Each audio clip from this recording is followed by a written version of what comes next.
नमस्कार मित्रांनो, इन्व्हेस्टमेंट माहिती यूट्यूब चॅनलवर तुमच्या सगळ्यांचे स्वागत आहे.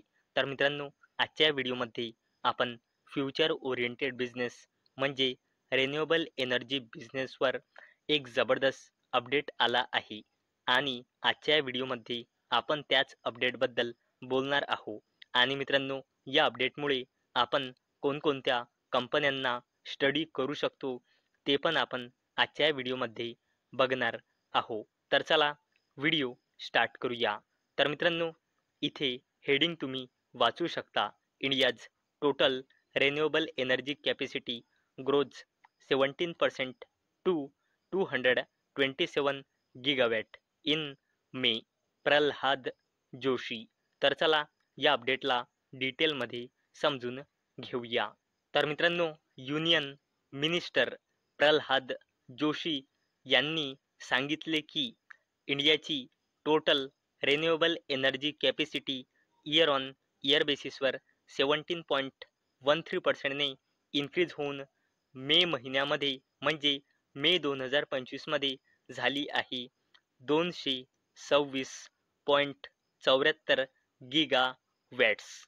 तर मित्रांनो, प्रल्हाद जोशी यांनी सांगितले की इंडियाची renewable energy capacity year on year बेसिसवर 17.13%ने इन्क्रीज होऊन मे 2025 या महिन्यामध्ये झाली आहे 226.74 गिगावॅट, जी एक वर्षाआधी म्हणजे मे 2024 होती 193.58 गिगावॅट.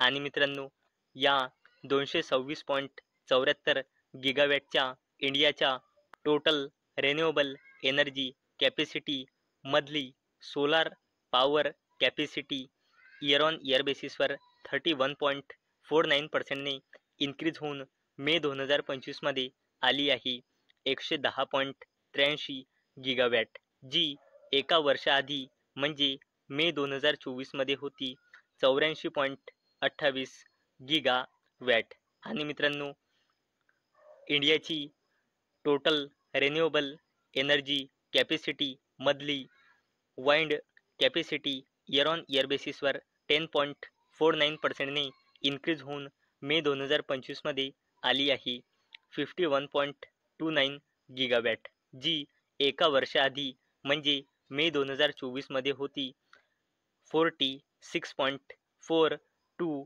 गिगावॅट्स. तर मित्रांनो, या डेटानुसार मे 2025 इंडियाची टोटल रिन्युएबल एनर्जी कॅपॅसिटी झाली आहे 226.74 गिगावॅट. आणि मित्रांनो, इंडियाचा टार्गेट आहे 2030 पर्यंत 500 गिगावॅट हा टार्गेट अचीव करण्याचा. म्हणजे मित्रांनो, येणाऱ्या 5 वर्षामध्ये आपल्याला इथून अप्रॉक्सिमेटली डबलपेक्षाही जास्तीने ग्रो व्हायचे आहे. कारण मित्रांनो, आपल्याला 2030 पर्यंत 500 गिगावॅट रिन्युएबल एनर्जी कॅपॅसिटीचा टार्गेट जर अचीव करायचा असेल तर, म्हणजे जर आपल्याला येणाऱ्या 5 वर्षामध्ये आपला इंडियाचा 500 गिगावॅटचा रिन्युएबल एनर्जीचा कॅपॅसिटीचा टार्गेट अचीव करायचा असेल तर करंटपेक्षा आपल्याला डबलने इन्क्रीज करावे लागेल येणाऱ्या 5 वर्षामध्ये. तर मित्रांनो, चला आता आपण बघूया या अपडेटमुळे आपण कोणत्या कंपन्यांना स्टडी करू शकतो. तर मित्रांनो, या अपडेटमुळे आपण टाटा ग्रुपची जबरदस्त कंपनी टाटा पॉवर कंपनी लिमिटेडला स्टडी करू शकतो. आणि मित्रांनो, अवेलेबल डेटानुसार म्हणजे मार्च 2025 नुसार या कंपनीमध्ये प्रमोटर्सची होल्डिंग आहे 46.86%, FISची होल्डिंग आहे 9.38%, DISची होल्डिंग आहे 15.87% आणि या कंपनीमध्ये पब्लिकची होल्डिंग आहे 27.57%. आणि मित्रांनो, टाटा पॉवर कंपनी लिमिटेडने सांगितले आहे की फायनान्शियल इयर 2026 ही कंपनी 25,000 कोटी रुपयांचे कॅपेक्स करणार आहे आणि त्यातले 50%चा कॅपेक्स ते फक्त रिन्युएबल एनर्जी बिझनेससाठी करणार आहे. म्हणजे 12,500 कोटी रुपयांचा कॅपेक्स फक्त Tata power company limited renewable energy बिझनेससाठी करणार आहे फायनान्शियल इयर 2026 मध्ये. आणि मित्रांनो, याच अपडेटमुळे आपण JSW एनर्जी लिमिटेडला सुद्धा स्टडी करू शकतो आणि अवेलेबल डेटानुसार म्हणजे मार्च 2025 नुसार या कंपनीमध्ये प्रमोटर्सची होल्डिंग आहे 69.26%, FISची होल्डिंग आहे 13.43%, DISची होल्डिंग आहे 10.94% आणि या कंपनीमध्ये पब्लिकची होल्डिंग आहे 6.21%. आणि मित्रांनो, JSW energy limited financial year 2027 पर्यंत 14,000 कोटी रुपये इन्व्हेस्ट करण्याचा प्लॅन बनवत आहे. कशासाठी? आपला रिन्युएबल एनर्जीचा बिझनेस इन्क्रीज करण्यासाठी. आणि मित्रांनो, या अपडेटमुळे आपण अडानी ग्रुपची जबरदस्त कंपनी अडानी ग्रीन एनर्जी लिमिटेडला सुद्धा स्टडी करू शकतो आणि या कंपनीमध्ये अवेलेबल डेटानुसार म्हणजे मार्च 2025 नुसार प्रमोटर्सची होल्डिंग आहे 60.93%, FISची होल्डिंग आहे 12.45%, DISची होल्डिंग आहे 2.40% आणि या कंपनीमध्ये पब्लिकची होल्डिंग आहे 24.22%. आणि मित्रांनो, या अपडेटमुळे आपण सुझलॉन एनर्जी लिमिटेडला सुद्धा स्टडी करू शकतो आणि मार्च 2025 नुसार या कंपनीमध्ये प्रमोटर्सची होल्डिंग आहे 13.25%, FISची होल्डिंग आहे 23.04%, DISची होल्डिंग आहे 8.73% आणि या कंपनीमध्ये पब्लिकची होल्डिंग आहे 54.98%. आणि मित्रांनो, गव्हर्नमेंटने अनाउन्समेंट केली आहे की कंपन्यांना जर रिन्युएबल एनर्जी प्रोड्यूस करायची असेल तर इंडियामध्ये रिन्युएबल एनर्जी प्रोड्यूस करायची असेल तर त्या कंपन्यांना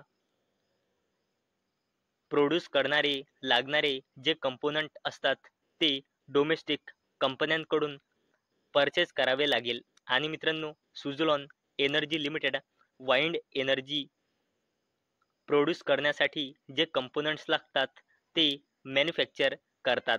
तर मित्रांनो, गव्हर्नमेंटने जी ही अनाउन्समेंट केली आहे याचा जबरदस्त बेनिफिट फ्युचरमध्ये सुझलॉन एनर्जी लिमिटेडला मिळू शकतो. चला आता बोलूया इर्डाबद्दल म्हणजे Indian renewable energy development agency लिमिटेडबद्दल. आणि मित्रांनो, अवेलेबल डेटानुसार म्हणजे जून 2025 नुसार या कंपनीमध्ये प्रमोटर्सची होल्डिंग आहे 71.76%, FISची होल्डिंग आहे 3.26%, DISची होल्डिंग आहे 3.12% आणि या कंपनीमध्ये पब्लिकची होल्डिंग आहे 21.86%. तर मित्रांनो, आजच्या व्हिडिओमध्ये आपण रिन्युएबल एनर्जीवर एक जबरदस्त अपडेट आली आहे ते अपडेट बघितली. आणि मित्रांनो, या अपडेटमुळे आपण कोणत्या कंपन्यांना स्टडी करू शकतो ते पण आपण आजच्या व्हिडिओमध्ये बघितले. तर मित्रांनो, मला अपेक्षा आहे हा व्हिडिओ तुम्हाला इन्फॉर्मेटिव्ह वाटला असेल. तर मित्रांनो, जर तुम्हाला हा व्हिडिओ इन्फॉर्मेटिव्ह वाटला असेल तर या व्हिडिओला लाईक करा आणि चॅनलला सबस्क्राईब करा. आणि मित्रांनो, हा व्हिडिओ फक्त आणि फक्त एज्युकेशन पर्पजसाठी बनवलेला आहे. माझ्याकडून काहीही रेकमेंडेशन नाही की तुम्ही या स्टॉक्सना बाय करा, सेल करा किंवा होल्ड करा. तर चला भेटूया नेक्स्ट व्हिडिओमध्ये. तोपर्यंत टाटा, बाय बाय.